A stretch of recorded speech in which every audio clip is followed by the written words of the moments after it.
Happy Thursday! It is the Prop Queen Pod. We are going for the next half hour or so, 45 minutes. And we're going to get to talking to Tom Vecchio in the next 6 minutes. He's got NHL props. He's got NFL props to look ahead to the weekend.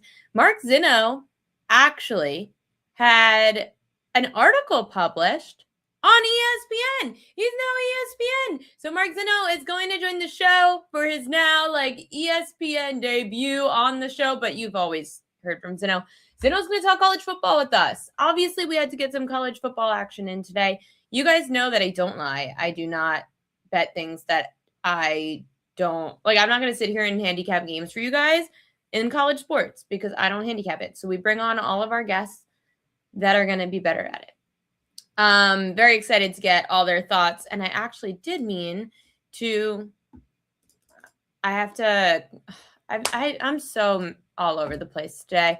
Marley just had a full-blown panic attack. She was in a deep sleep and she ended up getting spooked, I guess, by something. And now she's cuddled up next to me and I brought her bed in here so that she is okay. So I'm a little rattled because I just had to calm her down for the last half hour. So sorry that I'm a little behind and rattled today. Show is live, joined by Tom Vecchio. I'm just tweeting it out real quick. And Mark Zinno talking college football, NHL, and NFL bets and props. See ya there. Also, some news that's not news. Sorry. I'm seeing what you guys said. Tagline of today. Hope Marley's calmer as well. Thanks, Craig Gable. I know. I need wine. My heart's pounding right now. On Instagram, by the way, on the Prop Queen Sports Instagram, and I'm about to collab with it on Ariel Epstein on Instagram. So if you don't follow me on Instagram, you could follow at Ariel Epstein or Prop Queen Sports. I just released the Prop Queen NFL cheat sheet yesterday. If you are a free subscriber, you saw that it's available for purchase to buy the guide, and premium subscribers get that included, the guide, in their subscription. But I released a free cheat sheet that you can download, and it makes it very simple. It shows you guys kind of my prop handicapping, especially for these big slates or these important slates of NFL games, and how we make the big board a little bit smaller. So if you want to check it out on the Instagram at Ariel Epstein or Prop Queen Sports, you comment week 18 below and we will send you a link where you put your email and it'll email it to you. So make sure to check that out to help yourselves. We're going to be joined by Tom in just a few minutes, and he's going to tell us NHL and NFL props. But don't worry, we are going to talk about college football with Mark Zinno at 5:30 p.m. Eastern time. I know we've got the big game tonight in college football, Miami and Ole Miss. I just hate to break it to you, for anyone that does follow the fade, Trent is on Ole Miss. So if anyone follows Book It Trent over at Book It Sports, Trent is on Ole Miss plus 3.5. So I'm getting a little nervous for Ole Miss tonight with one of our biggest mushes on the Rebels.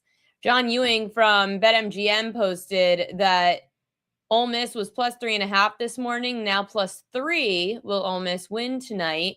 And then John Ewing said Ole Miss football points scored the last 8 games. Ole Miss has scored at least 30 points in 8 straight games. That's the longest single season streak in program history. Quan Lacey has moved from minus 170 to minus 210 to score an anytime touchdown. He scored at least 1 touchdown in 8 straight games, has scored a touchdown in 13 and 14 this season. His rushing yard prop actually dropped, though, Quan Lacey. 83.5 rushing yards is now 78.5 with 98% of money on the under. It's a lot of money on the under. The Ole Miss running backs under is the most bet on prop of the player group tonight in Ole Miss and Miami. That's some propaganda right there, but it's crazy how much the line moved on it. Miami minus 3.5 is the most popular college football playoff semifinal bet in regards to the money. And then we've got some more propaganda. I'll get to it a little bit later in the show. BetMGM's John Ewing sent out all the different props that are some of the most bet on props of the board today. Let's see. Someone in the chat asked about a question. What did you say in the chat? Oh, do you think McDaniel should have lost his job? I don't agree. Craig,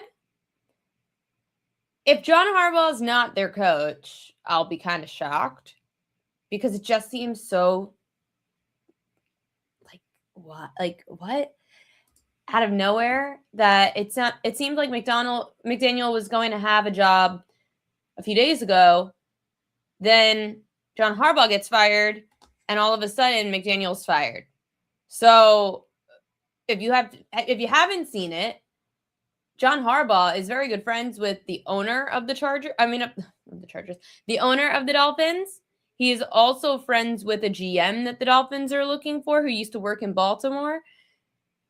John Harbaugh has to be willing to take a couple of years of getting heat for sucking if he goes to Miami. But he probably gains more control if he goes to Miami and feels like he's in a safer place for himself. As for the New York Football Giants, the other team that everyone thinks John Harbaugh has a chance of going to, they are in a better situation to win faster. The Giants, if they're healthy with Cam Scatterbo and they have a quarterback in Jackson Dart, they've got a defense that has some solid players. The Giants, who covered a lot of spreads this year, we predicted early in the season the Giants are going to be in a lot of games. They're just not going to win them. And that's exactly what happened this season. So John Harbaugh could be in a win now place in the Giants, but at his age, at like 61, 62 years old, wouldn't you rather more front office control than like a Tom Coughlin, right? He goes and ended up leaving the Giants and he gets the role in the front office with the Jags. But John Harbaugh might have the best of both worlds, being the head coach and involved more in that front office with people he trusts, unlike the Maras in New York with the New York Football Giants. Let's bring on our next guest from over at Sports Grid, Tom Vecchio, joining the show. Check him out, Tom_Vecchio1. Tom, you think John Harbaugh's going to Miami? I don't know. There's so much going on. I think it's a decent fit for him. I think the Giants, as you were just mentioning, like the Giants are a really appealing job when you have a quarterback, like you said, you get Cam Scatterbo back, you have Malik Neighbors healthy, Theo Johnson, Wan'Dale Robinson, obviously Slayton, you got to resign some of these guys. They've drafted edge rushers. If you were to tell me that they improve the offensive line and make improvements on defense, like we're not talking about needing a top 5 defense, like that's a pretty desirable spot. So they have a base. It's just about like refining the offensive line, refining the defense. And I think you'd be in a wild card team, not next year, but the year after.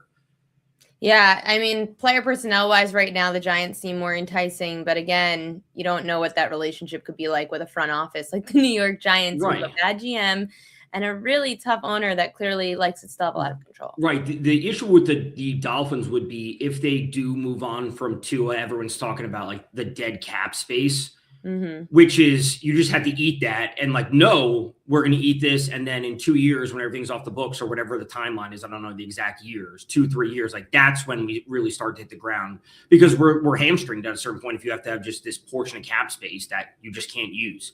So moving on from McDaniel, moving on from Tua, the absolute right thing. But whoever comes in, like they have to have a little bit of leeway. Yeah, and that's the problem. Sometimes the public doesn't like to give anybody any leeway. But we do have NHL tonight, and I know we'll get to some NFL props in a bit, but people like action for tonight. And it's not the best slate of games in the NBA for me. I know college football playoff is going to dominate. So for you, when it comes to the hockey world, there's probably an edge to be found, no? There is, it's a really exciting time. We're just under a month away from the break for the Olympics. I think the last game's on February 5th or 6th, wherever it is. I like the Sabres on the money line tonight. The Rangers are struggling right now. They're also going to be without Adam Fox. They're going to be without Igor Shesterkin. Those players just both went on IR. They are expected to get JT Miller back tonight, but the Sabres have been super hot and they have really impressed me as of late. And they've turned around their season massively over the past few weeks. So they've been rolling. The Rangers just aren't generating enough chances on offense. So, the Sabres aren't amazing on defense, But at a certain point, I think the Sabres can really outscore a lot of teams, especially the Rangers. They can outscore them 4-1, 4-2. So I like the over. I saw it move from 5.5 to 6.5. So if you're able to get the over 5.5 at like minus 130, I think that's fine. But the Sabres money line is minus 126 tonight. Really do like that. Sean Michael thinks his Red Wings are going to roll over Vancouver.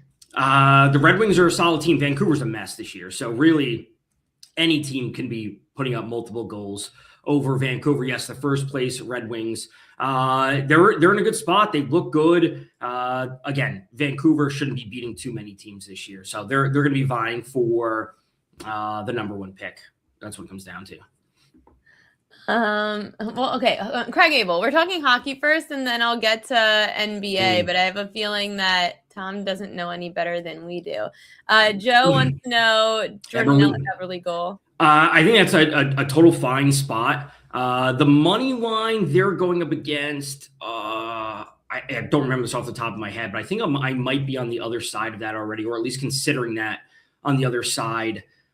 Seattle, who are they playing? Yeah, Minnesota. I'm going to be on Minnesota regulation, depending on how the Sabres go. So I think Minnesota's a really good team. I think they're due for a win. I think Eberle is a great spot to look for a goal overall, but I don't love the Kraken money line tonight. I know that Igor Shesterkin ended up avoiding a potential season-ending injury. How are we going to approach the New York Rangers going forward until he's fully healthy? I mean, I'm betting against the Rangers every single night I can. Okay. I just don't think they're good enough. So, I mean, maybe that's just me saying it as a fan, but they're just not good enough this year. They just don't have enough depth. The injuries will set them back when you're missing one of the best goaltenders in the league, one of the best defenders in the league. You've never had a fully healthy lineup top to bottom. You just can't be looking to bet on them. And frankly, they take a lot of public money just because they're a bigger name, as any big team is, but look to fade them as many chances as you can get. I know that I spoke to NHL.com's Troy Perlowitz this week, and I said to him, we have this Olympic break coming up, and it's soon. And he said, try to be careful about hockey for the next few weeks as we're approaching the slate. Are you going up there with the same approach, or is it just like a normal day for you?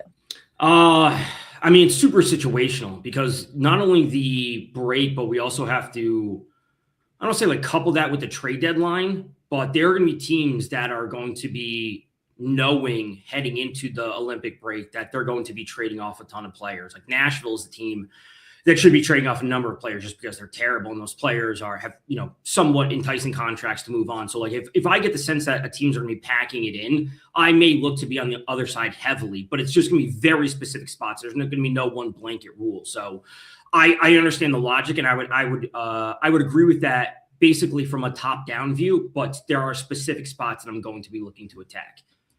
How about the Islanders? Just Rodriguez wants to know. Islanders have been playing great. They really have been. They dealt with a few injuries. Palmieri's done for the year, but Schaefer looks great. I believe Sorokin is co-favorite or right up there for Vezina, which is goalie of the year. They've been playing solid. As long as they can get a favorable matchup and stay healthy heading into the playoffs, I think they're a team that can not win the Stanley Cup, but win a round. I think that's where they are. And it's a good season for them. Yeah, absolutely. And glad that they always feel like that tier C team of the New York, New Jersey area. So the Devils suck this year. That's, a lot of teams in the East suck, but. Yeah, those Rangers. I haven't even been to a game yet. It's so sad to watch. NFL playoffs. We've got wildcard weekend coming up. Before we even get to your favorite bets, props, how do you approach the slate differently since it's now the playoffs? Not that much differently, honestly. I don't change anything too dramatic. Obviously, we have to look at things in a different context, knowing that it's like the end of the season sample size is important, but also how teams operate in the playoffs may change. So can I trust what LaFleur does over the course of the entire season? Sure. Am I a little bit hesitant about what Ben Johnson's going to do because it's his first time coaching in playoffs?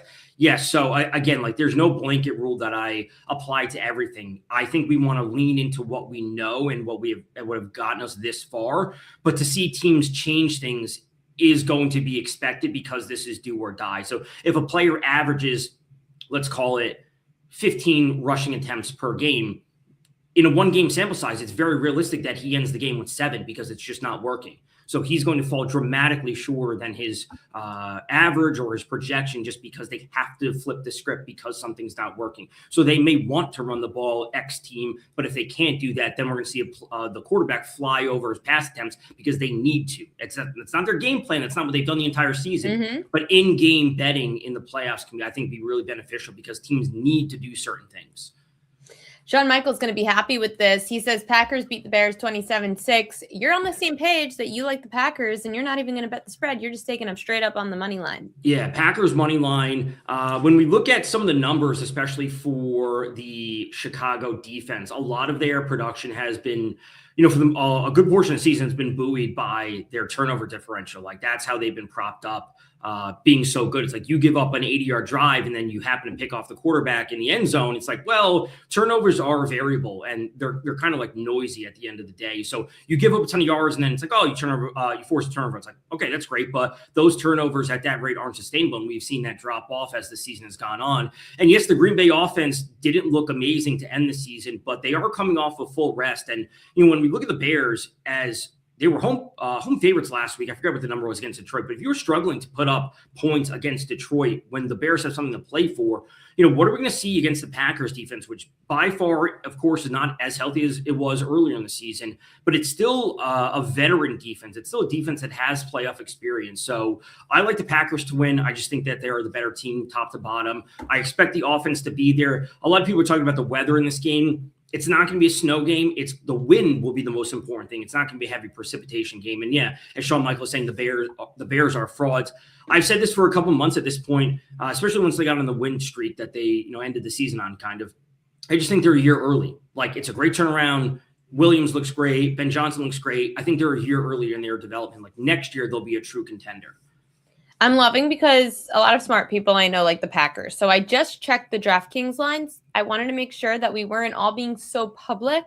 And I don't mean this bad because I love the Packers this week. So that's why I was nervous. I checked the DraftKings lines. The public is all on the Bears, +1.5. Bears money line. They want the plus money. And I'm sure the Bears are going to be a very nice teasable option for people at +1.5. That's true. It's fair. A home team that's a high seed getting points in the playoffs. It's like March Madness. Sometimes it doesn't make sense, but I think that also should tell us enough about how good the Packers are or how fraudulent the Bears are to an extent. Like, it's not just one or the other. It's like it's a combination of both things happening at the same time. If the Bears were hosting the 49ers, it would be a different story. Like, the line would be favored in the Bears. The 49ers would still take some public money, but I'd still see the Bears as maybe a 2-point favorite. I just, because everyone's not high on the 49ers. It's like, we know what we get from the Packers, and the Bears are frauds at the same time. I don't trust the Bears. I know that Green Bay just went in there and lost, but the Bears, to me, their defense scares me to trust at all. And as much as it's an enticing teaser because it's a divisional matchup, and divisional matchups in the playoffs can be tough, the Packers have the better defense, even without Micah Parsons. The Packers could put pressure on Caleb Williams. And I don't trust Caleb Williams to not throw a pick in the end zone to close the game out. It's true. Like, looking at like just basic DVOA numbers for both these teams, offense, defense, like things are pretty heavily in favor of the Green Bay offense. And that's what I expect to kind of power them to the win. 24-17, 21-17 is kind of where I'm feeling it in favor of the Packers. So they'll win if they win, they cover. It's only a point or whatever. But I don't expect this to be 21-20. That'd be a crazy outcome. How much do you consider inexperienced playoff quarterback versus experienced playoff quarterback? A good amount. I said it on some shows earlier today throughout the week. I think the Chargers are very live this year, or like this week, I should say. Herbert's looked terrible in the playoffs. 3-4 picks last year versus Houston. And granted, he didn't collapse when they lost to the Jags 4 years ago, whenever that was. Like, obviously, the defense. So his playoff record is horrible. Like, there's no doubt about it. But he has playoff experience. It's not good, but at least he has it compared to Drake May. And, right. What we saw from the Chargers last year, hopefully they should improve on that. I'm hoping so, too, because these are two – I'm curious. It's been a year where everyone's talking about the Bears are frauds, the Patriots are frauds, maybe the Broncos are frauds. And yet here are the Broncos with the 1 seed. Here are the Patriots with the top seed. Here are the Bears with the top seed. Are they both, the Patriots and the Bears, going to get upset this week? I feel like we're going to go 1-1. I could see it happening. Like the Bears, I wouldn't consider like that big of an upset, at least not from a line perspective. From a seeding, of course, but like we can poke holes in all of these teams. Like we can poke holes in, the Bills, and their defense is terrible. And Josh Allen has looked good this year. He hasn't looked necessarily great. The Pats look good, but they don't have like a true dynamic playmaker outside of Diggs, and he looks good at times, but they also don't have playoff experience. And the Jags, we're waiting for the bottom to fall out on them. Like their offense has been unbelievable, but like, is that sustainable to score 30 points, or can they even score 30 points in the playoffs? So like every team has holes and positives and negatives, but that's what makes these playoffs far more interesting than what we've had over the past 5 years. The playoffs are really interesting. I said it between the NFL and college football. It's the first year that we really don't have a team that we could fully trust and say they are the dominant team to beat.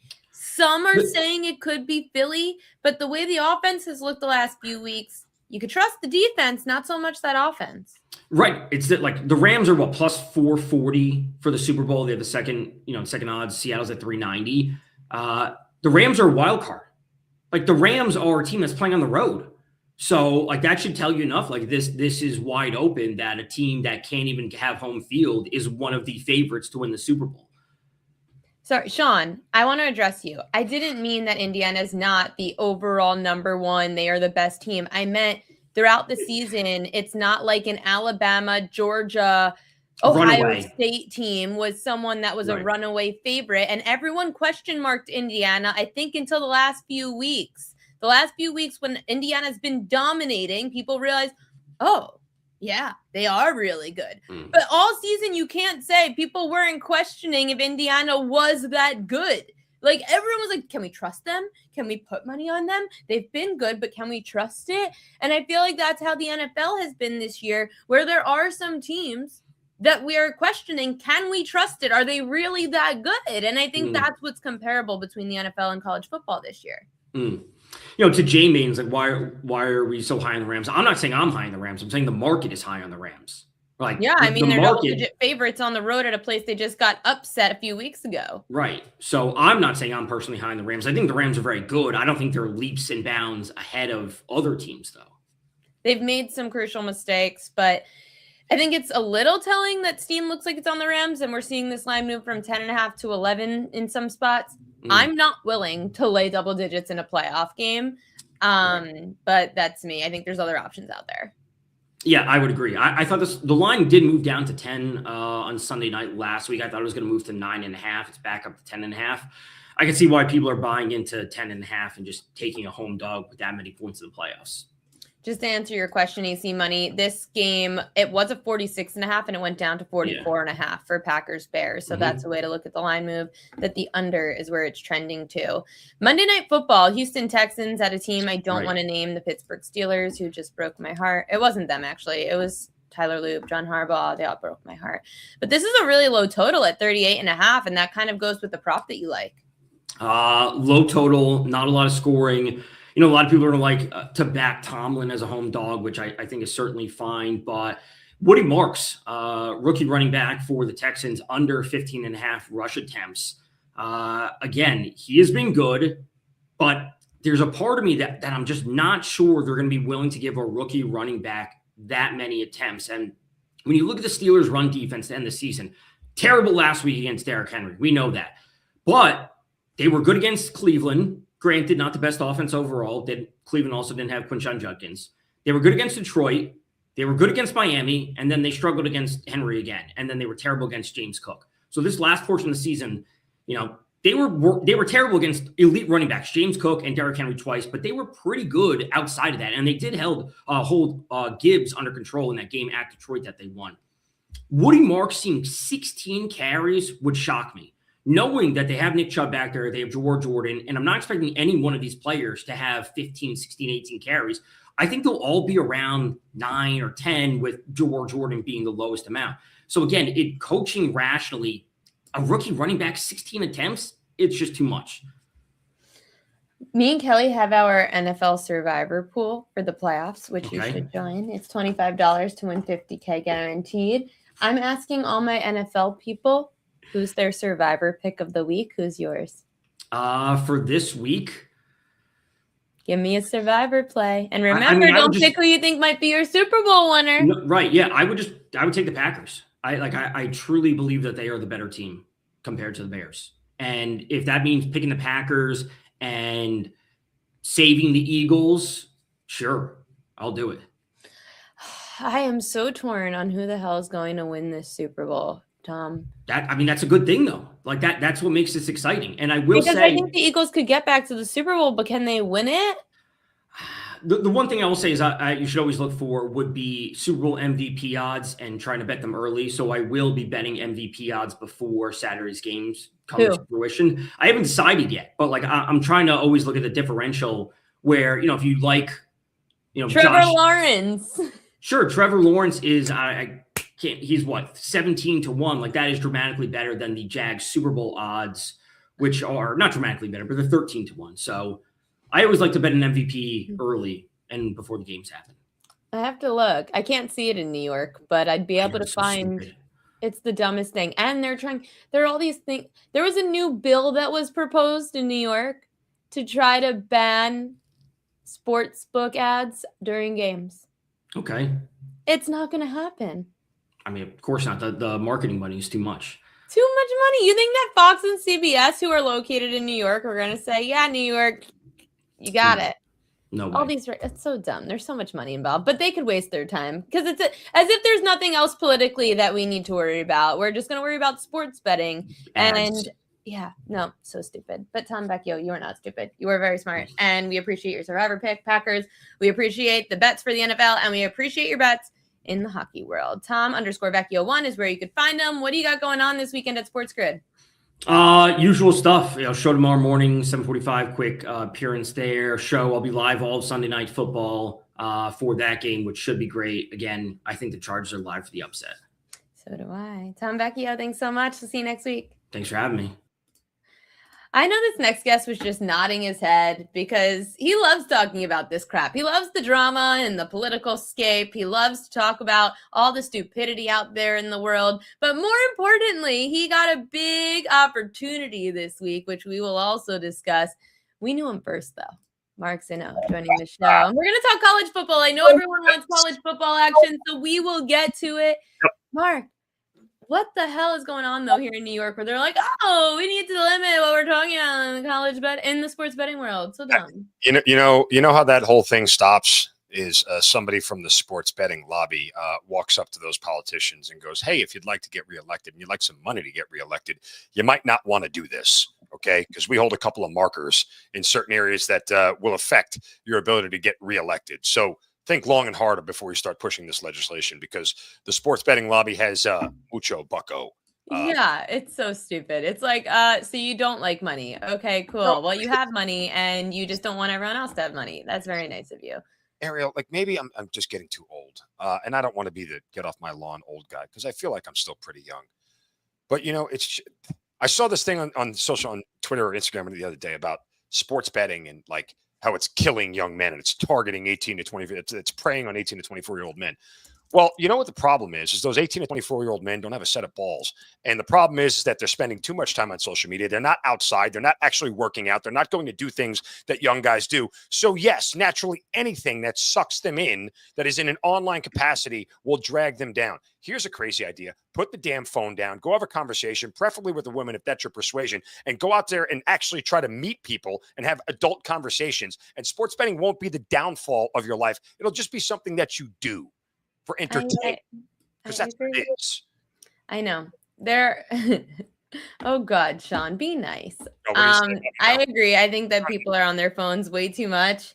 I love getting out with Marley. That's what the best part of my day is taking our little walks and we get some fresh air and off the computer and off of our phone. Yeah. But people should go to the computer because we have this. Well, Mark Zinno published on ESPN.com. Congratulations, Mark. Thank you.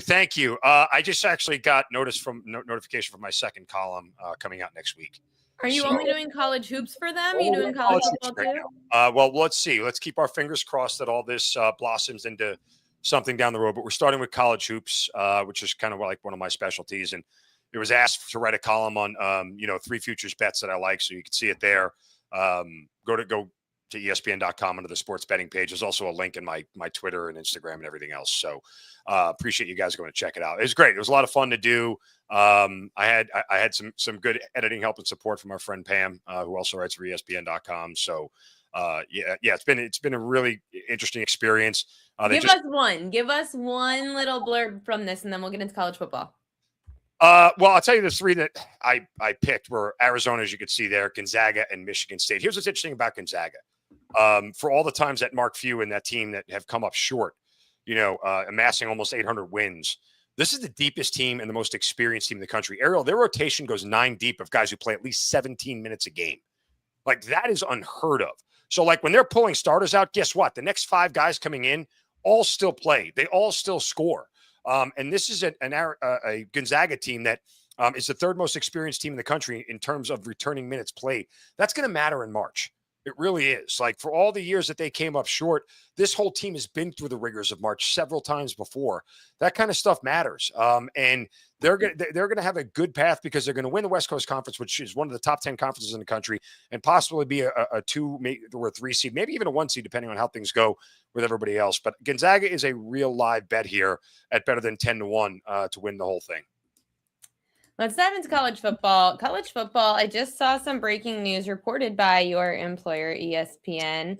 Yeah. They did say, and Miami defensive back Tamari Brown will not play against Ole Miss tonight in the semifinals. How does that impact any way you looked at the game? He hasn't played since late November, so I don't know if that it makes too much of a change. I mean, obviously he's a good player, but this game right here for me, Ariel, it's like, I'm a big game script handicapper, and here's the problem for me. Miami can win an under game. Miami can still win an over game. Ole Miss cannot win an under game. They're not going to. If their offense isn't scoring, they're not going to win. And that's the problem for me here. The problem, too, is that their defense, when you look at the analytics, compared to everybody else, all 12, forget James Madison and Tulane, but the other 10 teams or the other 9 teams, Ole Miss's defense is by far the worst. And I don't think that Ole Miss has seen a defense to this caliber in the SEC of what Miami is, particularly up front. Furthermore, I don't think Miami's seen a defense as weak as Ole Miss's. So there's a lot of advantages here for Miami. And here's the way I did this. Look, I think it's back down to a flat 3 right now. I missed the 3 earlier in the week. I went to 3.5, and I went to a different market, and I'm kind of settled on it. I would still play Miami -3. But I went with Miami's team total, and I went over 26.5. I know it's at 27.5. I was willing to pay a little extra juice to get to 26.5 just because I think 27 is a more favorable number. It's not going to land on 26 unless something quirky happens, a safety or something like that. But because I just don't see how Ole Miss's defense is going to stop them. I think for all of Carson Beck, who's looked so pedestrian in the last 2 weeks against a very good A&M defense and an even better Ohio State defense, this will be a chance for them to open it back up in the passing game with Carson Beck. And I don't know that they're going to be able to stop Miami on the ground. Now, if this thing turns into a shootout, right, I give Ole Miss a coin flip chance, the same way they did against Georgia. But I would argue Miami's defense is better against Georgia, better than Georgia's is. So they may be able to get some more stops here. Trinidad Chambliss, here's the other part. Can't run on Miami, right? A&M only had 60 yards rushing, and Ohio State had like 24 yards rushing. So you can't run on them because their defensive front is so good.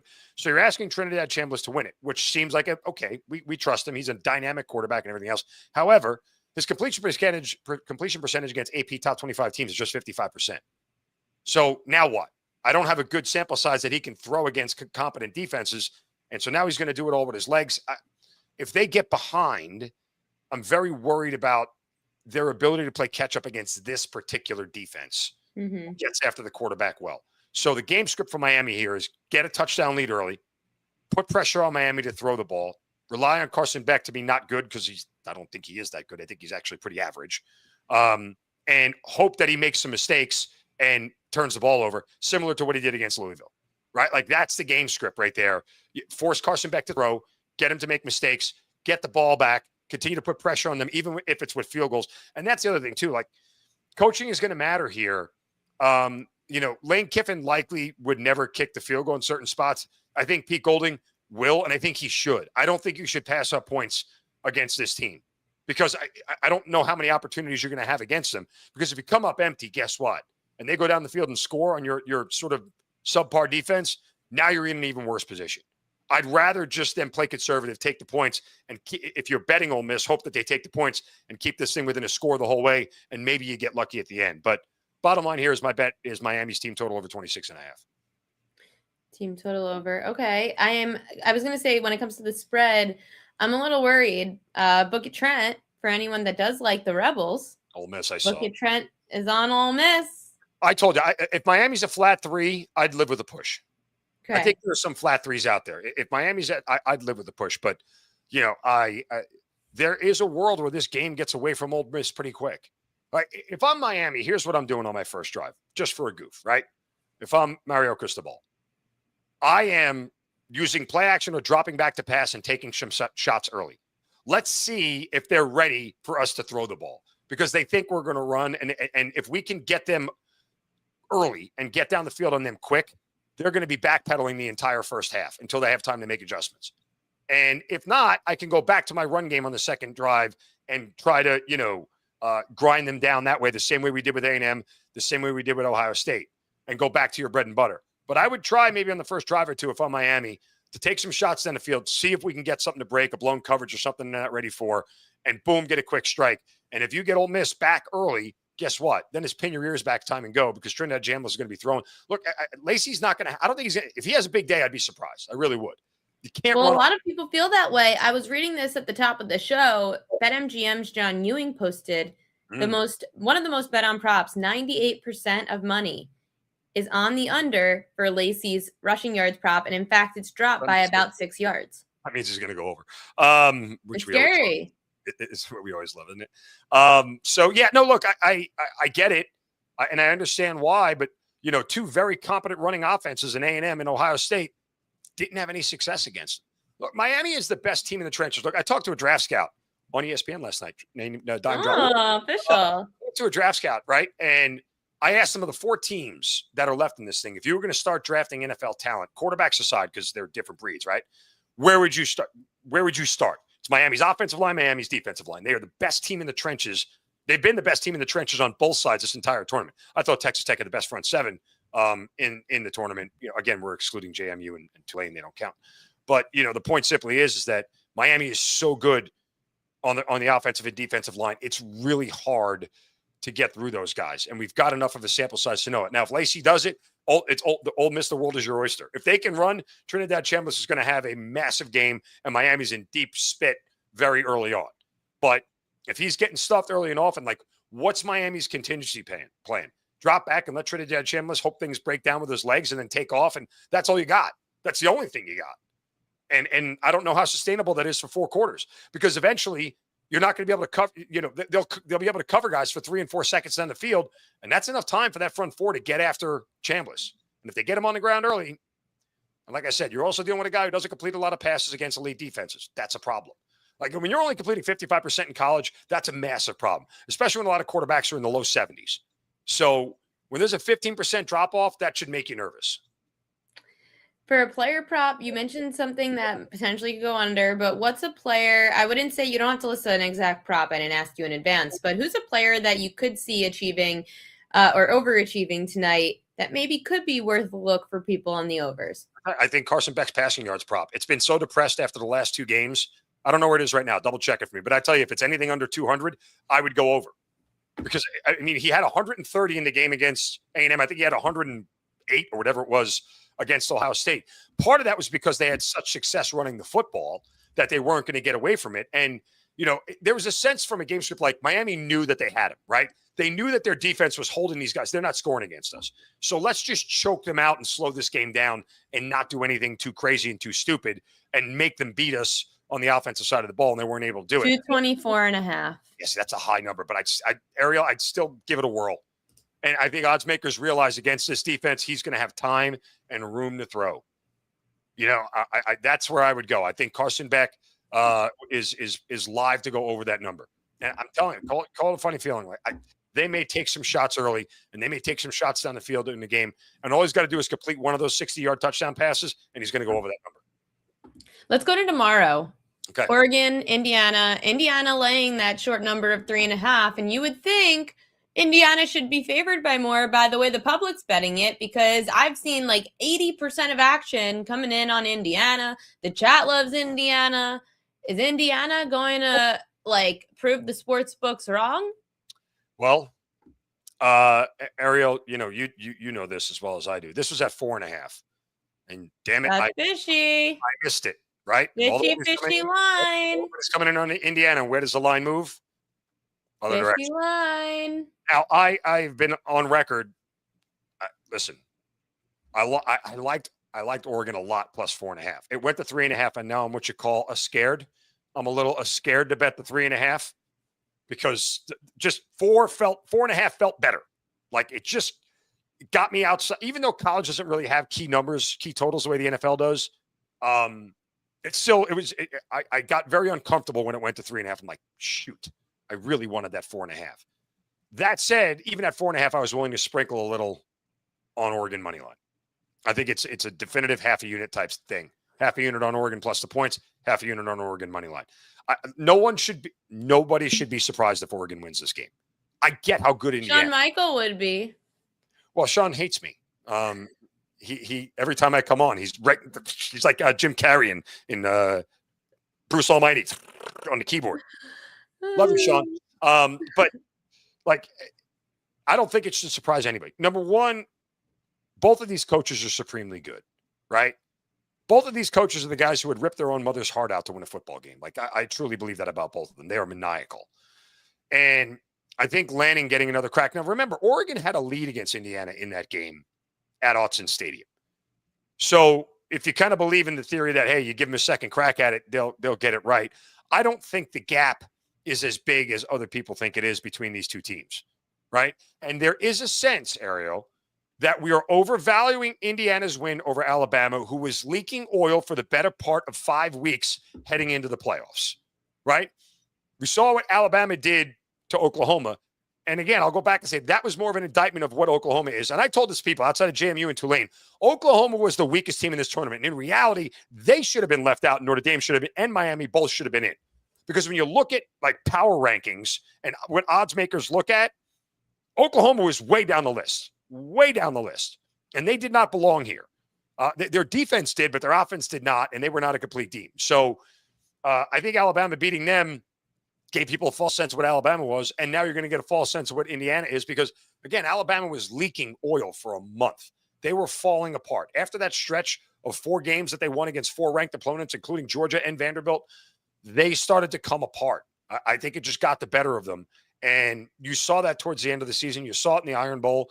I mean, you saw it in the SEC championship game.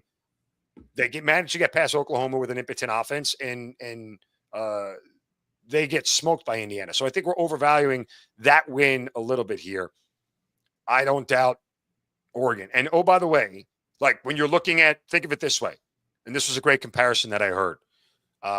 This is Bryce Young and CJ Stroud all over again, right? 1 and 2, Mendoza and Moore. If Moore has a CJ Stroud type game like CJ Stroud did against Georgia in the national semifinal, a game that I was at, by the way.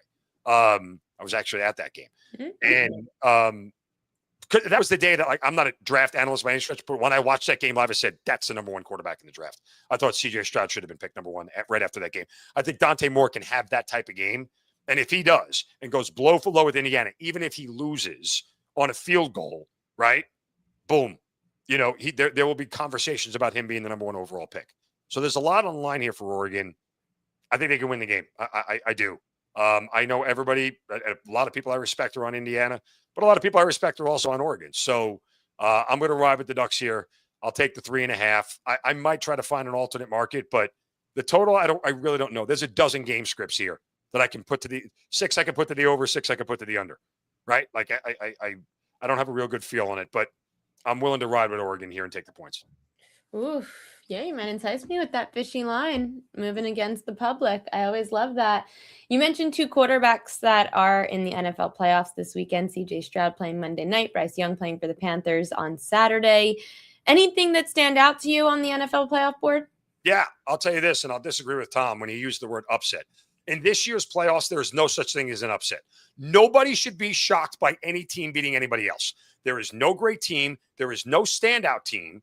And nobody should be surprised. Why would you be surprised that the Panthers beat the Rams? They already did it already. Why would you be shocked by it? I guess because they would have to do it twice. Okay, but that doesn't mean you should be surprised. It literally is something that already happened. Like, okay. I mean, so it's funny because there are so many games on this slate this weekend that I would be surprised, but I'm expecting it to happen. For example, the Jacksonville Jaguars. I'm expecting them to put up a fight. I think they match up really well with the Bills. I would not be surprised. Sorry, I didn't mean to say that. I am expecting the Jaguars to potentially win this game, but it would still surprise me to watch the Bills go down to the Jaguars in the first round of the playoffs. Like, you see what I'm saying? Well, from a fan perspective, I'd be surprised. Sure. From a betting perspective, I have different thoughts. The problem is the Bills' defense is like a bad diaper. It's a little leaky. Okay. I'll run down the board here real quick for you. I don't know how much time we have, but I'll run down the board real quick. So Panthers and Rams. You think it's too many points? The best I can cover this Rams team total over 29.5. Like, even in the game that they lost, they had a chance to kick the game tying field goal with under 2 minutes left, and they fumbled the ball like on the Panthers 22-yard line. Yes, there's a script where they win this thing 27-10, and the game slows down because they're in a lead and they just grind it out.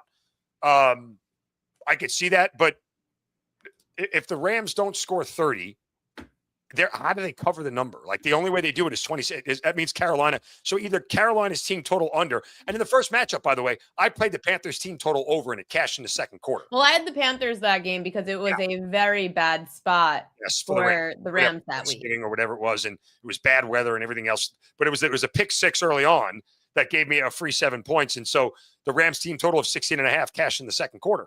But now I would go Panthers team total under 19.5 or Rams team total over 29.5 because, again, it's hard to cover a 10.5 point spread without getting a 30 here. Like, it's just, so instead of worrying about the back door where it becomes, 31-24 when it was 31-17, right? Like, I'll just live with the 30 and go with it. So there's there.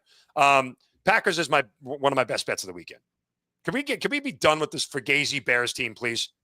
They're the most fraudulent team in the playoffs, probably in the last 25 years of my life. Like, honestly, so tired. I'm so excited to watch the Packers dispose of this fraudulentness. The Bears are in the playoffs because the Raiders, the Commanders, the Giants, and the Bengals gifted them wins. The 4 worst teams in the league said, here you go. We suck. Have a win. And oh, by the way, that plus 22 turnover differential that they had in the regular season will not repeat itself in the postseason because guess what? All these teams are good. They're at least better than the Commanders, Raiders, Giants, and Bengals. So that turnover luck that you had for 17 games, that doesn't happen in the postseason. Might happen once. It ain't happening more than once. So even if the Bears get past this, guess what? I'm doubling down and hammering whoever's playing the Bears next week. So there's that. Don't you love it when I come on? I love that. That was probably your best one yet. All right, what's next? Let me get the games here. Sorry, I forgot. We've got Jags Bills. Jacksonville. Okay, I have a man crush on Josh Allen. And I'm not even a closet Bills fan. I mean, Giants fan since they're absolute embarrassment to everything football. I adopted the Bills because I have a huge man crush on Josh Allen, so I really want him to win. That said, as I said, the Bills defense a little leaky, so I went Jaguars team total over 26.5. There's a world where nobody stopped the Jaguars from scoring 30 in the last 5 weeks. So until somebody does it, I'm willing to play on it that it's going to happen again. And I don't think the Bills defense is good enough without the Jaguars making mistakes to stop them from getting to 27. But there's a world where if the Bills can score 35 against the Patriots on the road, they certainly can score 35 against the Jaguars. So, I'm not that much of a public sucker that I want to bet the over here. But, does 35-31 surprise you in any way by either team winning? So it's like a little bit of an emotional hedge that, hey, if the Jaguars don't get over here, guess what? The Bills are definitively winning. I don't have a game script where the Jaguars win 24-23. I don't have that game script here. Like that's not the way either one of these teams are made. Both defenses have holes that can be exposed. Yes, it's Swiss cheese, as you say. So there we go. Philadelphia, San Francisco. Eagles. This is kind of like one of my favorite sneaky bets of the week. You ready for this? Mm-hmm. Mario, what do the Niners' 5 losses have in common? You might not know, but I'm going to tell you. Tell me. Right? The Niners, all 5 losses, they've trailed at halftime. Nick Sirianni is 36-3 in the regular season when leading at halftime. Give me the Niners plus 3.5 in the first half here. Because here's the thing, right? The Niners defense also leaky. Eagles offense. If the Eagles offense is going to have a get right spot against a bad defense, it's not going to wait till the third quarter to happen. It's happening early and often. And I don't think the Niners are an offense that's built to play catch up on the regular. They don't have the athletes to do it. If it's not Christian McCaffrey breaking a 70-yard run, there's no quick strike in this offense. None. So, I mean, Deebo Samuel's gone, right? But like their best athletes are off the field. So if the Niners aren't within a field goal, tied or leading half, they ain't winning the second half, right? And the fact that this spread was 4.5, you know, when it started at 3.5, went to 4.5, and the halftime spread was still 3.5. Like if I had 2.5 with the Eagles, I go, okay, let me think about the Eagles in the first half leading by a field goal. But when I saw 3.5, I said, nope, Niners plus 3.5 first half. Let me get the hell out of Dodge, and I don't care about the second half. I kind of like, I hate to say it, but I kind of love that handicap. I really do. Like First half, San Francisco 49ers. I was proud Chargers at the Pats. When I look at the one, I always say there's one game wildcard weekend that has blowout potential. I think this is it. I think the Patriots. I think this can get away from the Chargers real quick. I'm very worried for the Chargers. Like, okay, here's my best comp. Go to the Houston Texans game 2 weeks ago, right? The Texans, really bad offense, jumped out to a 14-0 lead. The Texans only scored 6 points the rest of the game. Do you really believe that if somehow the Patriots get up by 2 scores, that they are not going to be up by 3 scores and 4 scores real quick? Like I don't believe in the Patriots as much as you do. It's not even a question of believe in them, Ariel. I think it's my inability to trust the Chargers, who are still banged up. Herbert's been a turnover machine. Like if he turns the ball over, the Chargers are dead. D-E-D, dead. I don't think there's any way they're going to recover if they lose a turnover battle. I just don't see it. You can't run on the Patriots, so it's all on Herbert to do it. And at some point, he does like to throw. Herbert to throw an interception is an easy prop. If it's more than minus 140, I wouldn't touch it. But Herbert sure it interception is where I would go. But I think this could get away from the Chargers fast. Like I could see a world where the game is tight. But if the Patriots go up by 2 scores early and you force the Chargers out of their game plan, then they go back, throw. Good night, Sally. Happen interception over minus 118 for Justin Herbert, minus 120 on FanDuel. Think about it, AE. Think about it.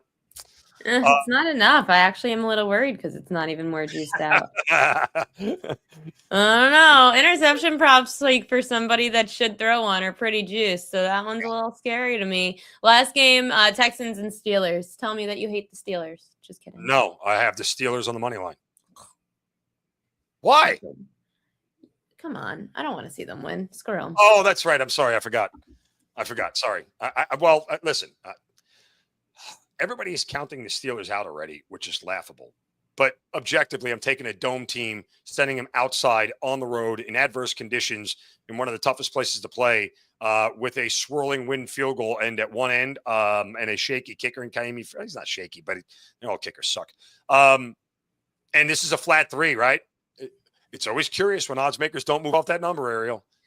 It's always curious that the Ravens ended up being 4.5-point favorites in Pittsburgh.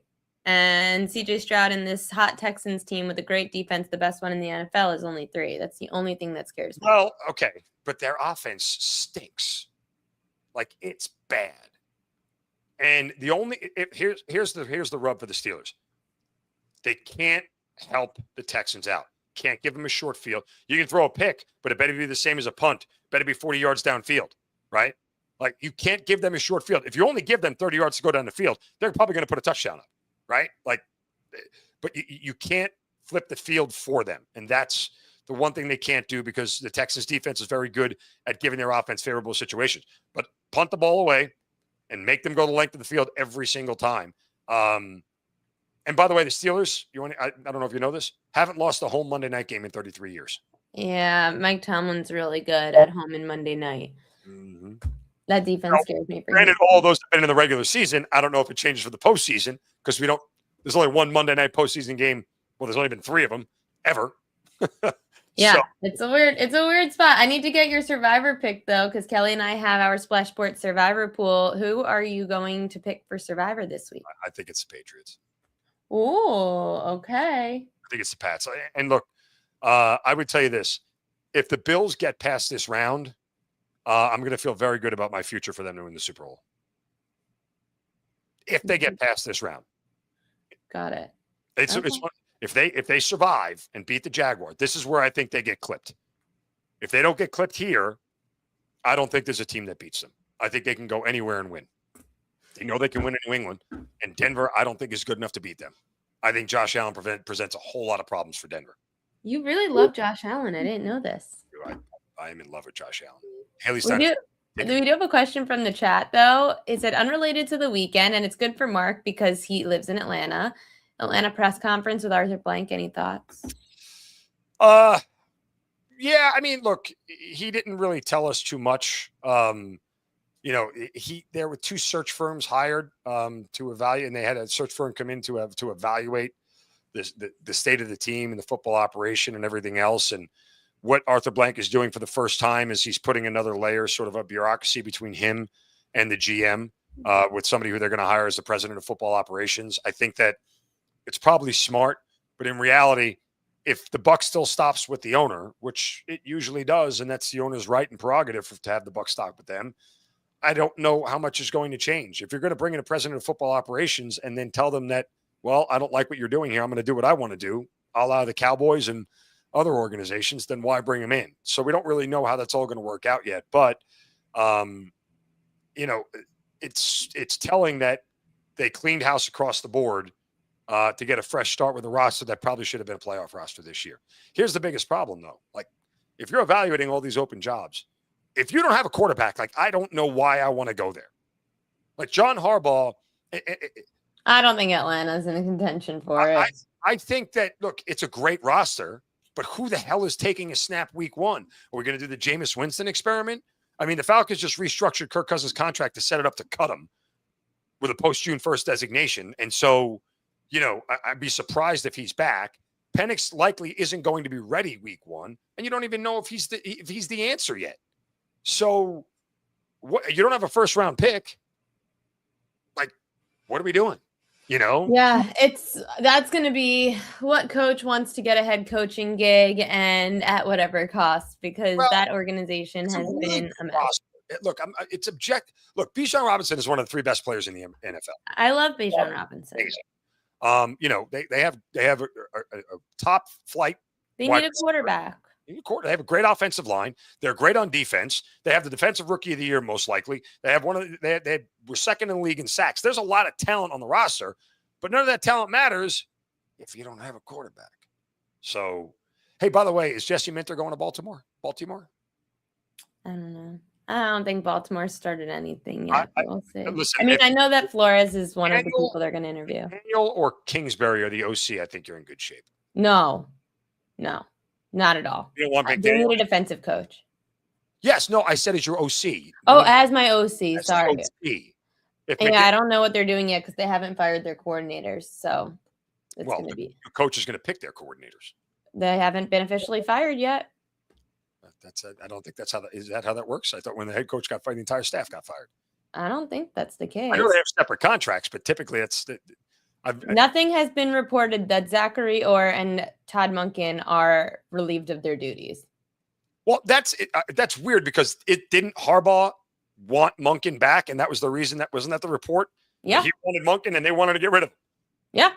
Yeah, and I hope that that's the case. But I have not seen anything about. And I don't know if that's I don't know, but I haven't seen anything that states that Zachary Orr is not their defensive coordinator. I haven't seen anything that states that Todd Monken. Now, I think Todd Monken would be out, but I have not seen one thing yet that the coaching staff's been relieved of their duties.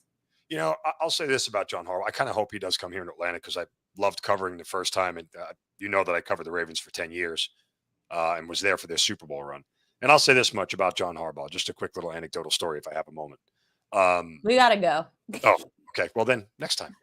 Next time, we'll talk about it because I'm sure John Harbaugh will have a job by then. Mark Zinno, thanks as always for joining the show. Appreciate you and your time. Bye. We got to get to propaganda, and then we are going to sign off. So we've got some propaganda.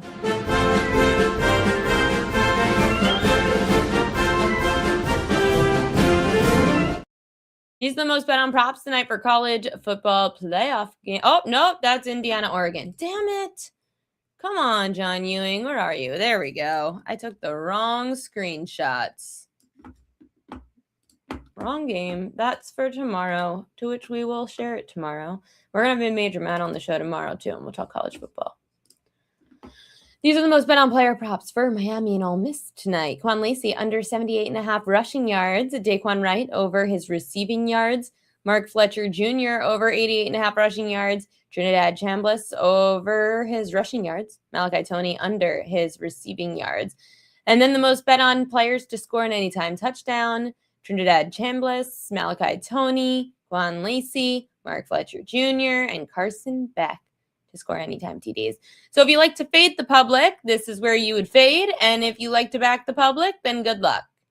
Speaking of the public, just remember, Book It Trent from Book It HQ is on the Ole Miss Rebels. So tread lightly.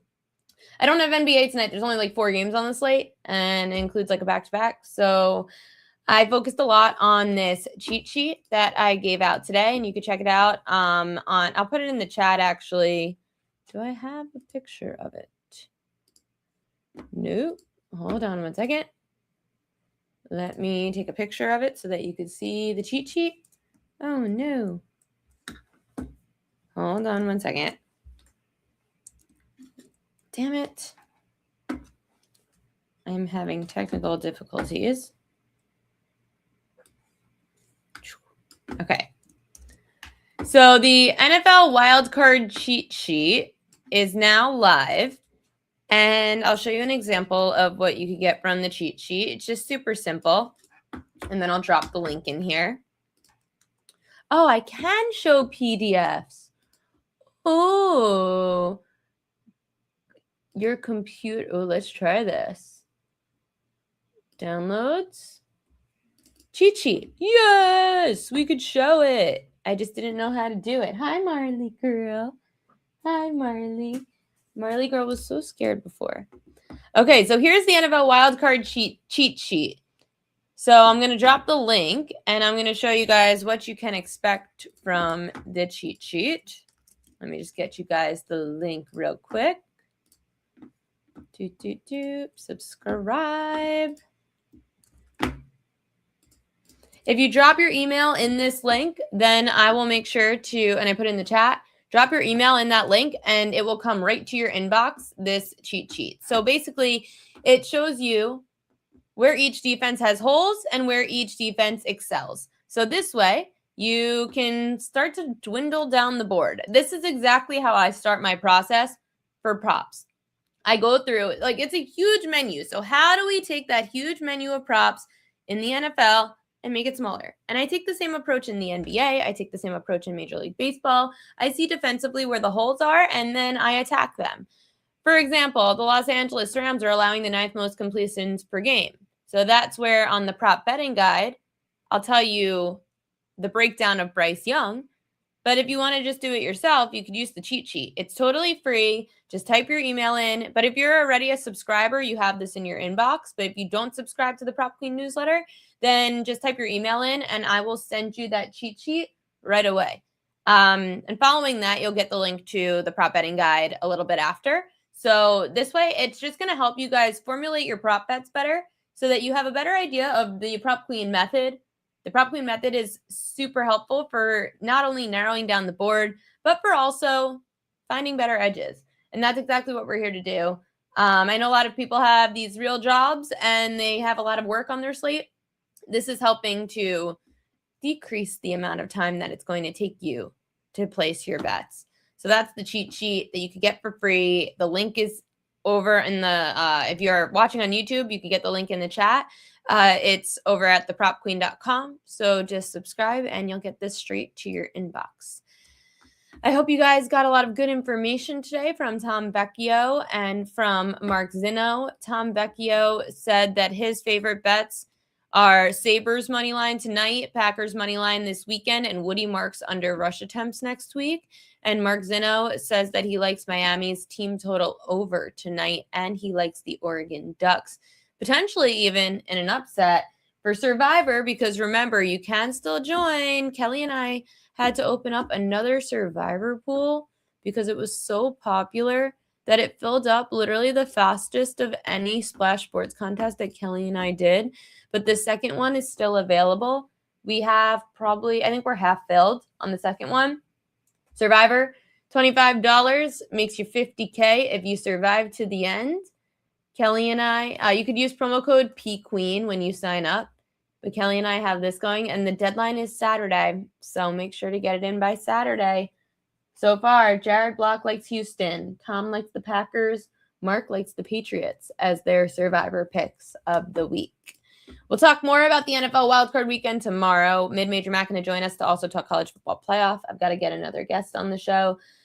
And then maybe I'll have some NBA picks in there. I have to go get my nails done tomorrow. My nail broke. It sucks. I also have to make sure my dog's not scared out of her mind. I don't know why she was so spooked before the show.